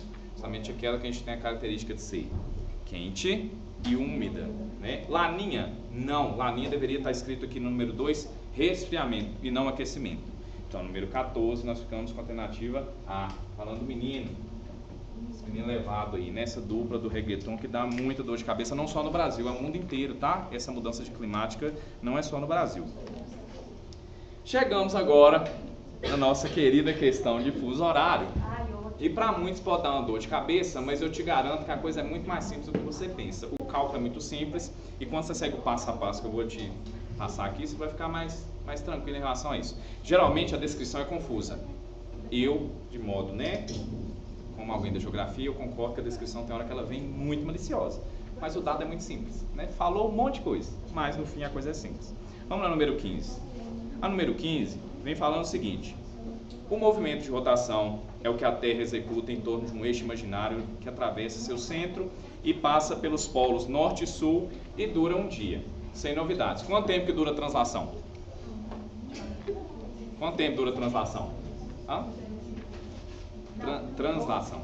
Rotação em torno do próprio eixo. É translação 360. Justamente, nós temos até um ano específico aí, chamado de bissexto, né? A gente tem um dia a mais em fevereiro. Uma das consequências do movimento de rotação é a existência dos dias e das noites. Em razão disso, e para facilitar a comunicação entre os diversos pontos do planeta, instituiu-se um sistema de contagem de tempo baseado nos meridianos. Convencionou-se então que as 24 horas do período de rotação da Terra considerariam as 24 faixas de 15 graus, já a gente vai entender melhor, eu vou riscar aqui, tá? Estou falando desse monte de número. Equivalendo à divisão dos 360 graus da circunferência da Terra por 24, que receberam o nome de fusos horários. Adotou-se como referência o meridiano zero ou meridianos de Greenwich. Aí temos, né, o GMT do inglês, Greenwich Mean Time. Nossa, meu inglês agora gastei, viu? Nossa senhora. Quem é professor de inglês aqui? Nossa, fala aqui. Não tem? Sim, né? Vai ter que ser você. Ah, vai ter que ser eu. Inglês afiadíssimo, the books on the table. Bora lá. Hoje mais conhecido como tempo universal coordenado. Vai. Peraí, calma. Calma. A pressão. Calma, ó. Universal Time Coordinated. Para a gravação. Para a gravação. O inglês tá afiado demais. Nossa, é queimado, tomando sol hoje, não tem noção. Tá ardendo isso aqui. A partir do meridiano de Greenwich, as horas aumentam para leste e diminuem para oeste. Sem novidades para nós, que a gente vai entender no desenho aqui maravilhoso que eu vou fazer. É importante observar que na prática os países fazem adaptações horárias de acordo com as suas necessidades. Primeiro, não fazia o menor sentido, acho que eu posso apagar o gabarito, porque aí fica mais espaço para eu riscar, desenhar, para vocês entenderem o que está explicando isso aqui. Primeiro contou como é que foi feita essa organização dos fusos horários. Né? Para que existe fuso horário? Primeiro, não faria o menor sentido a gente ter o mesmo horário que o Japão ou outra parte do planeta. Né? Não faria o menor sentido. Daria muita confusão nas navegações, nas comunicações e por aí vai. Como o nosso planeta está girando e ele não recebe sol da mesma forma, né? Sem novidades para nós, apesar que os terraplanistas vão falar que sim, né? Nós temos o nosso planeta, vamos ver como é que está a minha coordenação motora. Deixei, Brasil. O homem é bravo. Ficou de fato um geóide. Nossa, o homem é bravo. Vamos lá, o que eles fizeram? Quantos graus que tem um círculo completo? 360 graus. Maravilhoso. O professor de matemática, a professora vai ficar feliz de saber disso. 360 graus. Quantos dias? Quantas horas eu tenho em um dia? São 24, não é? 24 horas. Maravilha. Como eles fizeram isso? Simplesmente dividiu isso daqui. Quando você divide isso daqui, quanto que dá isso daqui? 15. Maravilhoso. 15 graus. Ou seja, cada espaço que foi dividido aqui no nosso planeta, né, temos aqui 15 graus, com exceção dessa daqui, que ela foi marcada com o 0 grau, que é o Greenwich, né? O nosso Greenwich. Fiz ela de propósito, tá? Lembrando, quando você vê fuso horário, talvez caia na sua prova de representação de fuso horário, as linhas não são retas. Elas vão, por exemplo, imagina em Diamantina passar uma linha dividindo aqui um horário e outro, tanto que respeitou a questão das cidades. Nós temos o horário brasileiro de verão também, né? Quando a gente tinha, né? Nem sei se vai voltar, mas a gente tem os horários aí seguindo o horário de Brasília. Mas as linhas geralmente acompanham o formato para não dar problema no país. Então a gente tem essa questão aí, né? Uma São Paulo da vida não faria sentido. Uma BH da vida. Você está num bairro um horário, você vai para o outro horário. Então foi justamente para organizar isso mesmo, tá joia? Fizeram isso aqui, deu 15 graus. Ou seja, a cada 15 graus que eu me desloco, equivale a 1 hora no relógio. E aqui citou um monte de coisa nesse problema aqui. Vamos lá. Vamos lá agora, pergunta agora básica de geografia. Qual que é lado é leste e qual lado que é oeste? Da direita é leste. Ai, mas eu não sei saber esquerda ou direita. Muito bem, vamos para a dica do cara aqui. Sua mão linda, você vê que mão linda aqui escreve. Sua mão linda é leste. Mas quem é Sua mão feia, você entende o Nossa, contrário. minha mão feia. Ah, eu sou canhoto, entende o contrário. Pronto. Ou seja, aqui a hora aumenta. Qualquer lado desse aqui, a partir do 0 grau, a hora aumenta, qualquer parte do planeta, e para esse lado a hora diminui. Sem novidades. Existe uma regra para fazer esse cálculo de fuso horário? Existe uma regrinha. Sempre o problema tem que te indicar as duas cidades, qual lado que elas estão. Ah, tá a leste, tá a oeste. Ótimo, e o problema citou isso pra gente. Observa como está anunciado. Tendo em vista que a cidade de Brasília está situada no fuso horário 45 oeste, então vamos tirar os dados. Ah, é bom tirar dado? É ótimo, porque você não precisa ficar voltando para o problema toda hora. Vamos voltar aqui? Vamos. Então a gente tem a primeira cidade aqui, ó, Brasília. Ela está a 45 graus oeste. Maravilha. A outra cidade que horas numa cidade localizada no fuso horário 30? Nem citou a cidade, mas deu o fuso horário e a direção? Ótimo. Então vou dar o nome dela de X, ou Y, ou B, seja lá qual. B não pode não, que já tem, né? Coloco outra letrinha aqui só para representar, só para a gente ilustrar isso daqui. Quando eu tenho duas cidades dos lados diferentes, a primeira coisa que eu faço é somar as longitudes. Primeiro passo. Por que eu vou somar? Se eu estou caminhando para cá, o relógio não está aumentando as horas? Então faz sentido. Vamos pro primeiro passo? Separar por passo. O meu primeiro passo vai ser o quê? Somar isso daqui. Quando eu somo 45 mais 30, dá 75. O que eu tenho que dividir agora? Qual que é o número que eu tenho que dividir? É o 15. Por que eu tenho que dividir por 15? Eu não quero descobrir nem a hora que está lá nessa outra cidade. Ou seja, a cada 15 graus vale 1 hora. Quantos 15 eu tenho aqui no 75? 5, não é? Quando eu faço 15 vezes 5, dá 75, não dá? Maravilha. Achei o resultado final? Não achei o resultado final. O que eu preciso fazer depois? 12 mais 12, né? Maravilha. Deu um detalhe importante que eu não terminei de ler, né? Quando em Brasília foram 12 horas. Aqui, como você começou somando, você vai terminar somando. Então a gente vai pegar o nosso 5 horas mais 12 horas. Isso aqui dá 17 horas. Achei o resultado? Achei o resultado. Aí se fosse do mesmo lado, a continha de menos. Lados iguais, você subtrai. Lados diferentes você soma. Tá joia? Só você lembrar, os opostos se atrai. Mais ou menos, né? Depende, não sei. Depende. Mas nesse caso aqui sim. Nesse caso a gente tem duas posições diferentes do globo. Ah, mas onde que essa cidade está? Não interessa esse ponto para nós agora. Pode estar lá onde Judas perdeu as meias, mas é 30 graus. À medida que eu aumento para cá, eu vou aumentando o grau. Esses graus, 45, 50, 60, eu vou aumentando esse grau, né? Lembrando, eu preciso lembrar da linha que está na horizontal, nesse caso de fuso horário? Não, esquece ela. Linha do Equador, esquece. Trópico, você não usa. Você usa simplesmente isso daqui. Malícia que você tem que ter. olhar se elas estão em lados diferentes ou lados opostos, e se te deu 1 hora. Falou 1 hora, são 12, né? Falou que lá em Brasília são 12, então você fez o processo de aumentar o seu horário. Dúvida, gente, fuso horário? Tranquilo? Confuso? Pouquinho? Pouquinho? Então, de novo. Primeiro passo. Você sempre vai observar quais lados estão as cidades. Quais lados que estão as cidades? Falou 2, né? Oeste e leste. Ótimo. Oeste e leste. Meu primeiro passo é somar isso daqui. Se fosse oeste com oeste ou leste com leste, você subtraía, continha de menos. Fiz isso, ótimo. O que eu sempre vou dividir? É 100 por 15? Sempre. Porque 15, quando você faz 15 vezes 24, vai dar 360, é um círculo completo. Então não faz sentido usar outro número, tem que usar o 15. E é mais fácil também, né? Usou o 15, é um número só, bacana. Cheguei nisso daqui, se não tivesse falado nenhuma hora a mais, se não tivesse perguntado, mas na Brasília são tantas horas.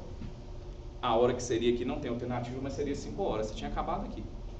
Mas colocou que em Brasília são 12. Você precisa acrescentar 5 horas, porque você começou fazendo a continha de menos. Ou, aliás, continha de mais. Tá joia? Longitude primeiro, somei, dividi por 15 e agora somei com 12 porque o problema me deu 12. Tá joia? Então a alternativa nossa correta aí da número 15, até desmanchei aqui o gabarito, né? A alternativa número 15 a gente fica com a alternativa B, 17 horas. Tá vendo como muita coisa vai descrever um monte de coisa no problema e muitas vezes o cálculo é só esse. Tá joia? Vamos lá. Cartografia, essa questão também é tranquila, né? Perguntando o basicão da cartografia aí. Cartografia é considerada a ciência que trata da criação, da produção, da difusão, da utilização e do estudo dos mapas. Os fusos horários também, denominados zonas horárias, foram estabelecidos no ano de 1884 com o intuito de estabelecer diferentes horários em função do movimento de rotação da Terra, sendo adotada mundialmente desde então. Partindo dessa informação, o fuso horário referencial para a determinação das horas é... Qual que é a informação que é referência? É latitude? Não. Linha em pé é o quê? Longitude. Lembra do cachorro latindo? Cachorro latindo você entrega para Deus, que é longe. Deus está longe, o cachorro está vindo. Nunca esqueça, o cachorro latiu, pediu para Deus. Ótimo, matou aí na nossa mnemônica aí. Que é justamente usar coisa para você lembrar na hora da prova. Linha do Equador? Não, esquece a linha do Equador nesse caso aqui. Meridiano de Greenwich. Sim. Greenwich, maravilhoso. Tem lugar lá que é muito bonito. Tem a linha perfeitinha, né? Lá em Greenwich. Trópico de Câncer. Não, Trópico de Capricórnio, as linhas são na horizontal, né? Linha horizontal a gente não usa em fuso horário. A gente usa simplesmente essas linhas que são nas longitudes. Qual que é a real finalidade do Trópico de Câncer? Os trópicos, geralmente a gente tem que olhar a questão do próprio processo histórico, né? De divisão aí dos continentes, os primeiros mapas, como que eles foram desenhados, né? Mas geralmente ele é usado justamente para determinar locais muito específicos do planeta Terra. Igual aqui eu nem vou entrar porque a gente não vai dar tempo. Existe uma linha aqui que é a linha internacional da data. Então costuma vir questão, isso aqui eu posso trazer, né? Ao longo do nosso curso, quando a gente chegar em fuso horário, que é perguntando assim, você saiu de tal lugar, tal hora. Aí você foi para tal cidade, lá é tantas horas mais atrasado. Quando você passou na linha tal, mudou o horário. Justamente quando as pessoas viajam de avião, que perde a noção de quanto tempo, qual que é a data não, qual que é a hora do lugar que eu vou chegar, justamente nós temos esse processo, mas geralmente essas linhas são justamente esse processo de orientação, usado por orientação, né? Então, como a gente tem um processo de mapeamento gigantesco do planeta, a gente não apaga, só apaga aquilo que realmente não for mais utilizado. Essas são usadas justamente como linhas de orientação, assim como nós temos o Greenwich e a linha do Equador. Então, justamente nesse processo de acumulação da ciência, não apagou aquilo, mas foram acrescentando outros processos de mapeamento. Como nós temos mapeamento do fundo oceânico, questão climática, urbanização e por aí vai. A cartografia está em tudo que a gente possa imaginar. Quando você pede aqui como é que é o nome do aplicativo aqui? Vamos lá? Vamos lá, do transporte? O Busque, né? Você geral... Como é que chama? O Busque. O nosso Busque ainda existe. O Busque. Quando eu morava aqui ainda tinha o Busque. Tem lá um mapinha. Tem um mapinha, não tem? Ou seja, aquilo ali é cartografia. Tenho como ter duas áreas do planeta com a mesma coordenada geográfica? O que é coordenada? Quando eu faço o eixo X e o eixo Y, eu consigo, por exemplo, marcar um número aqui, ó. Consigo vir aqui, ó. Aqui tem uma coordenada. Vamos imaginar que é o eixo x e y, deu aí, sei lá, 30 graus e 45 graus. Com a mesma direção, consigo ter lugares com o mesmo número, não consigo? Com a linha não atravessa de cima e embaixo, o mesmo número eu consigo. Mas a mesma direção, oeste, norte, norte, sul, consigo ter essa mesma direção? Não. Cada ponto do planeta, não sei se você consegue olhar no próprio celular seu. As nossas operadoras, o mundo todo faz isso. A gente é mapeado o tempo inteiro. Mesmo com o celular desligado, eles conseguem mapear. Eles conseguem saber a localização do meu celular através dessa coordenada. À medida que o movimento, eu estou mudando o eixo X e o eixo Y, né, de acordo com o movimento do mapa. Maravilha? Sucesso, né? Então, número 16. Número 16, o gabarito é o sanduíche aí, né? O greenwich. Vamos para o número 17. Número 17, falando dos mapas. Muito interessante essa pergunta aqui. A finalidade mais marcante em toda a história dos mapas desde o seu início teria sido a de estarem sempre voltados à prática, principalmente a serviço da dominação e do poder. Sempre registraram o que mais interessava a uma minoria, fato este que acabou simulando o incessante aperfeiçoamento deles. No texto, a cartografia é apresentada como um instrumento usado essencialmente para o quê? Preservação de espaços naturais? Falou algum momento do texto preservação de espaço natural? Não. Emancipação dos sujeitos marginais? Não. Acabou de contradizer. Falou lá em cima o quê? De minorias, um pequeno grupo aí, né? Revalorização de culturas reprimidas? Não. Então a Europa estava preocupada de mapear e mostrar a cultura indígena no Brasil. Mostrar a cultura do continente africano, a diversidade lá. Jamais, né? Inversão de hierarquias estabelecidas. Não. Você inverter uma hierarquia sem mudar o que a gente tem. Não, é reafirmar o tempo inteiro. Sustentação de hegemonia territorial. Sim. Só você imaginar o que a gente... Vou fazer uma pergunta simples, sobre cartografia. Impossível não casar com isso daqui. Me fala uma coisa, qualquer característica que você sabe da Europa. Qualquer característica. Fala uma característica, qualquer característica da Europa, independente do país, Europa. Falta de banho. Caatinga. Falta de banho. Então os franceses. O que mais? Tem um povo lá, né? Um povo que anda assim de pompa, tem uma roupa muito cara. A mulher até morreu, agora achei que nem ia morrer mais. Tá. Hierarquia lá do negócio de... A família real, né? Vocês sabem um bocado de coisa. Fala pra mim agora o que vocês sabem do Paraguai. Muamba, fazer trem. Fala pra mim alguma coisa da Bolívia. Deve ser a mesma coisa. Escobar. Droga. Droga. Do Haiti. Nem sei. Haiti. Me fala alguma coisa do, deixa eu ver outro país. Nicarágua. Nossa, mas Tava na Copa do Mundo em algum momento. Pra que eu tô perguntando isso? Fala assim, não sei onde que está localizado no mapa, mas não é o objetivo da minha pergunta. Estou dizendo o seguinte, nós sabemos muito mais coisa da Europa, dos Estados Unidos e blá blá blá, do que gente que está colada na gente aqui, como é o caso dos irmãos aqui latino-americanos. Isso é cartografia. Você ter duas colonizações diferentes, como é o caso da portuguesa e a espanhola, isso já criou um obstáculo gigantesco. A gente não fala o espanhol, é uma língua que a gente consegue entender um pouquinho? Consegue, mas isso é um obstáculo cultural. Outro processo, Tratado de Tordesilhas, todo aquele processo é justamente para dificultar a nossa integração. A gente chega nos BRICS, aquela história toda lá. Mas, ou seja, a gente sabe mais coisa lá da Europa. Agora, o IBGE publicou um mapa, pode aparecer em prova, né? Colocou o Brasil no centro do globo. Tá errado aquele mapa? O povo apontou o dedo e falou assim, IBGE... safado, fez um negócio errado. Não está errado. Ou seja, colocar o Brasil no meio, a gente parar de ter o que eles chamam, né? Isso não sou eu, Jôs que fala, né? A síndrome do vira-lata. Achar que o gramado deles vai ser sempre maravilhoso, a gente não tem nada que presta. Não, a gente não tem nada que presta, não. Será mesmo? Ou será porque você foi colonizado, até sua mente foi colonizada, que te impossibilitou enxergar coisas boas onde você vive? Estou falando para você conformar? Não. a gente romantiza tudo. Romantiza, maravilhoso. A gente vê Lembrando, gente, tomava nem banho, né? Tomava nem banho. Começar por aí, né? Hegemonia territorial, você imaginar, os primeiros mapas vieram da Europa, né? Dessa questão, de imaginar como é que é a distribuição dos continentes, onde que está e tudo, riqueza. Esse povo veio para cá porque não tinha mais o que eles explorarem lá, né? Então, a número 17, a gente fica com o quê? Letra E. Sustentação de hegemonia territorial. Se imaginar só a Europa, é bacana, maravilhoso, sucesso. Chegamos a 18, a matemática de novo, mas a matemática agora é muito tranquila, é muito simples, tá? Da geografia não é nada cabuloso, igual da física e da química, não. Tá joia? Imagina, nós vamos matar essa dificuldade sua agora. Isso. Vamos lá. Vamos lá. Historiadores, número 18. Historiadores encontraram um mapa antigo onde não era possível identificar a escala do mapa. Com algum esforço e apoio de geógrafos, foi possível avaliar a distância no mapa entre duas localidades como sendo de 20 centímetros, buscando elementos na paisagem. Foi possível identificar a distância entre elas como equivalente a 40 quilômetros. Gente, um mapa é sempre uma aproximação da realidade.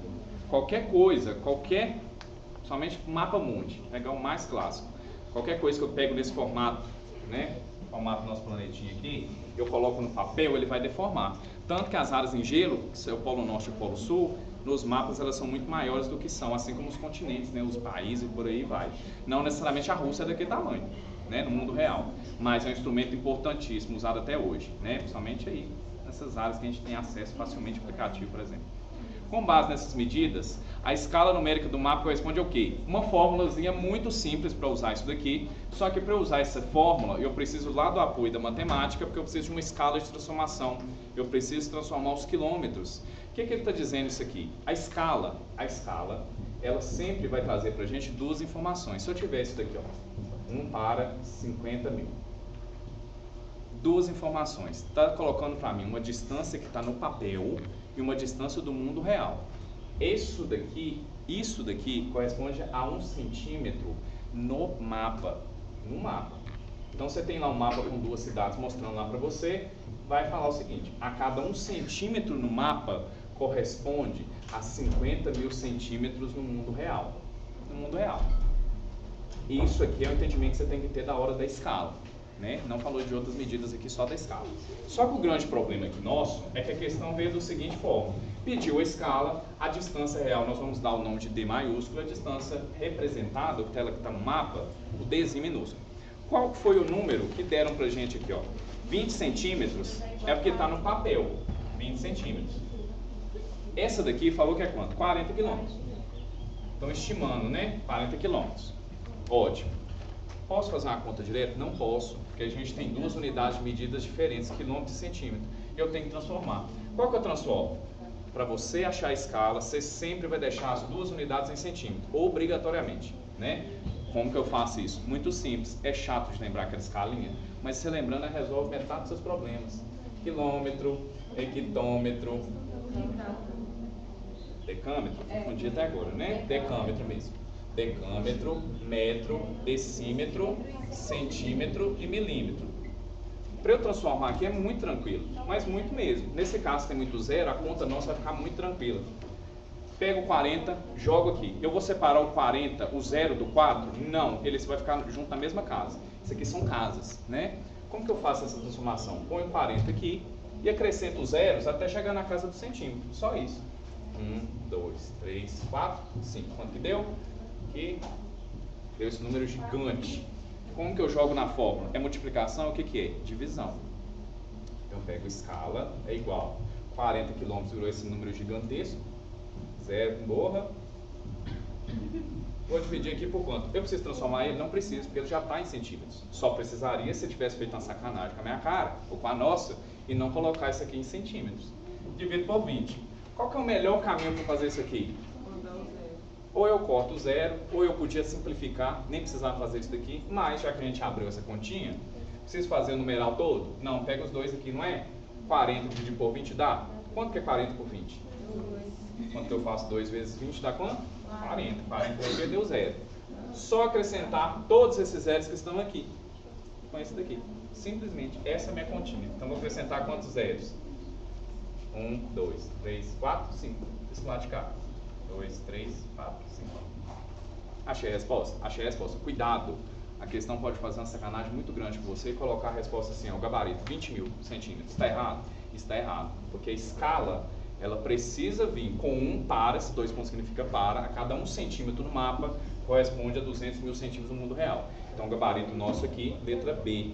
Escala é igual a 1 para 200 mil centímetros. Precisa colocar aqui o cm na frente? Precisa não. Como você já fez a transformação, logicamente você manteve a unidade medida, né? Se perguntassem quilômetros, detalhe, talvez a questão ainda vai ser mais sacana ainda. Talvez ela venha o seguinte, na hora que você chegar aqui, talvez ela pergunta, não dá, é óbvio, né? Que tem que dar em centímetro. Você vai te perguntar quanto é em quilômetro? Aí simplesmente você corta os zeros até chegar na casa do quilômetro, só isso. Ao invés de você acrescentar, você tira até chegar na casa do quilômetro. Tranquilo?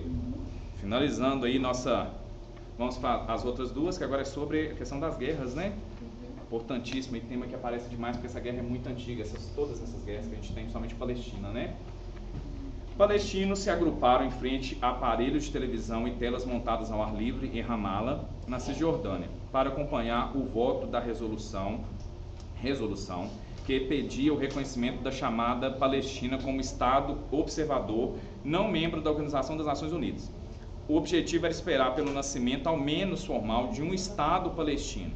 Depois da aprovação da resolução, centenas de pessoas foram à praça da cidade, bem com bandeiras palestinas. Soltaram fogos de artifício, fizeram buzinaço e dançaram pelas ruas. Aprovado com 138 votos, dos 193 da Assembleia Geral, a resolução eleva o status do Estado palestino como organização.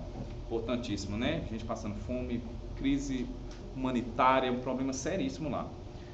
A mencionada resolução da ONU referendou, aprovou, o quê? Delimitação institucional das fronteiras territoriais. Delimitação institucional das fronteiras territoriais. Quando você cria um Estado, você cria fronteira? Não, já falou, né? Justamente, quando você cria uma fronteira, você tem mais ou menos a noção de algo físico, né? Mas não precisa ser necessariamente algo físico, né? Estados Unidos com o México a gente tem que justamente aquele muro, né? Mas não necessariamente. Aumento da qualidade de vida, já começou mentindo. Que qualidade de vida? Impossível. Implementação do Tratado de Paz com os israelenses? Não, aqui está falando de criar um Estado, mas não é necessariamente um tratado de paz, né? Apoio da comunidade internacional à demanda nacional? Quando coloca, cria o Estado e faz ele participar, está fazendo com que a comunidade também tenha um papel ali. Qual que é o papel da ONU? É manter a paz mundial? Para manter a paz não precisa da cooperação internacional? Sim. Então essa alternativa mostra pra gente isso. E a alternativa é, não pode ser, porque equiparação da condição política com a dos demais países. Não, é você colocar, por exemplo, Estados Unidos agora o Estado de Palestina no mesmo patamar de decisão. A gente sabe que não, né? Nós temos grupos que... Eles são países, como é que é? Membros, tipo que não fazem... Isso, é um Estado observador. O Estado observador, ele acompanha as votações, mas a decisão de voto, muitas vezes, ele não tem. Ele observa de longe, ele pode dar sugestão, mas voto, muitas vezes, nesse caso aqui, não. Quem sabe, tem um grupinho ali que geralmente eles decidem muitas coisas sem escutar os outros países, né? E tira o pé fora. Estados Unidos, China, Itália, França, sempre tira o pé fora, ainda mais quando é acordo ambiental, né? Fala assim, eu não vou parar minha produção por conta disso, infelizmente. Então essa daqui é apoio da comunidade internacional à demanda nacional. 19, alternativa D. Sim. Acho que essa região não tinha dono, né? Isso aí a Palestina pegou, só que Israel acha que por causa da Terra Santa e acha que devia beneficiar eles, e foi lá e começou a guerra. Então na minha cabeça, tipo assim, eles meio que institucionaram aqui o meio, tipo assim, que seria dos palestinos. Por isso que eu pensei na letra A. Entendi esse é o ponto de vista. Essa questão dessa guerra, ela é muito problemática porque ela envolve várias questões. Mas alguns pontos a gente não pode esquecer. Esse ponto que você falou é importantíssimo, não citou, mas se tivesse citado, ele deveria levar em consideração. Primeiro, é uma região das 3 religiões monoteístas que temos no mundo: judaísmo, o cristianismo e o outro que agora me falou a memória qual é o nome, o islamismo. Lá a cidade sagrada, Jerusalém, para as 3. Só que o que acontece? A ONU já tentou fazer essa divisão lá, tentou fazer a divisão ali, o Estado de Israel e a Palestina. Quando ela cria, em 1948, se eu não estou enganado, posso estar falando na data, ela cria, mas literalmente a coisa só fica no papel. Tanto que a gente tem o quê? O Estado de Israel avançando, e hoje a gente tem uma faixinha pequenininha de refugiados, né? Só a faixa de Gaza, é o que sobrou. Assim, não tem mais para onde ir, é o que sobrou, é onde tem, tanto que a gente tem tendas. Mas nesse caso, desse ponto de vista aqui, a alternativa que você marcou foi a letra A. Delimitação institucional das fronteiras territoriais. Até poderia ser, o texto também está falando de criar um Estado. Para você ter um Estado, você tem que ter fronteira. O Brasil acaba aqui e começa outro país aqui, concordo com as fronteiras. Só que, nesse caso, para além das fronteiras, como é um Estado crítico daquela região, é apoio da comunidade internacional à demanda nacional. Ou seja, além de ter criado o Estado, a ONU está intervindo de modo que a comunidade tem que ajudar aquele Estado recém-formado. Então, ou seja, só a fronteira é pouco. Precisa desse apoio da comunidade, tendo em vista que o objetivo da ONU é esse. Mas eu entendi seu raciocínio. O seu raciocínio também, ele... contexto histórico, eu até poderia ensinar, mas eu também falando mencionar a resolução da ONU, acho que deveria, mas principalmente ao texto. Sim, eu entendi seu raciocínio. Seu raciocínio, ele não está errado do ponto de vista de entender a lógica do conflito. Mas nesse caso, quando pergunta, a missionária da resolução da ONU referendou. Quando ela referenda, criou o Estado. O Estado está aprovado pela ONU. Mas o referendar dela foi justamente chamar esses 138 votos de países que eles têm que intervir naquela região, promover a paz mundial, né? O objetivo da ONU aí. Nunca conseguiu, né? Mas eu entendi sua linha de raciocínio. Se a gente tivesse esse apoio da comunidade, seria essa alternativa. Que é a mais lógica, né? Criou um Estado e não tem fronteira. Mas nesse caso a fronteira ali ela é muito maleável do ponto de vista que a gente está tendo guerra. Mesmo tempo que marcou a linha que acaba, essa linha, ela muda assim, questão de minutos. Então a gente precisa do apoio internacional aqui. Tá joia? Chegamos aí na última questão, a 20, ainda permanecendo na questão dos conflitos, importantíssimo. Não esqueça, falou território, falou guerra, pode ter certeza que tem jogo de poder. As pessoas querem poder, os países querem poder, né? A chamada questão palestina tem se constituído no mais persistente foco de tensão no Oriente Médio. Ela se refere à luta de dois povos, o judeu e o árabe palestino, pela posse de uma área sobre a qual ambos julgam ter direitos históricos ou adquiridos, por estar localizada numa espécie de encruzilhada entre as civilizações árabe, islâmica e ocidental. A região passou por vários domínios. Então, a gente pega a história dessa região, vários impérios ocuparam aquela área. É uma região muito estratégica, você tem saída para porto, você tem os portos, saída estratégica, uma região rica em minerais e petróleo. Por aí você já imagina como é que os países estão de olho naquela região, né? A motivação central desse conflito entre os dois povos é o quê? Rivalidade étnica. Só rivalidade étnica? Tem rivalidade étnica ali, mas a principal causa, o motivo central, diferença cultural. Também tem, mas também não... Não é a principal diferença, também, mas não. Disputa territorial. Sim. Todas estão. Intolerância religiosa? Todas estão corretas. Mas a disputa territorial, não esqueça. Lembrou questão de guerra, vai ter território. É impossível dissociar a guerra com o território. Estados Unidos está interferindo nessa região, historicamente, porque ele tem interesse no petróleo, né? Então, quando ele fala que vai proteger a humanidade, nossa, ele precisa ser salvo, tadinho do país, olha, a gente tem que levar a paz para eles. Vamos lá, deixar a arma pra eles. É paz. Acabei aquele negócio, né? O lobo em pele de cordeiro. A mesma coisa. Nossa, vamos levar paz para o seu país. Tadinho, olha a crise humanitária. Precisamos salvá-los. Com certeza, confia. Né? Deus está vendo, que é verdade. Gente, encerramos por hoje, né? As nossas questões. Espero que a gente tenha aí sanado um pouquinho das questões, saído com mais reflexões aí, né? Desejo um bom descanso para todos, todo mundo que está em casa também. Sinta-se convidado a participar das outras, né, que teremos ao longo das quintas-feiras, né? Um bom descanso, uma boa noite e até algum dia para você que está em casa, para vocês até amanhã, né?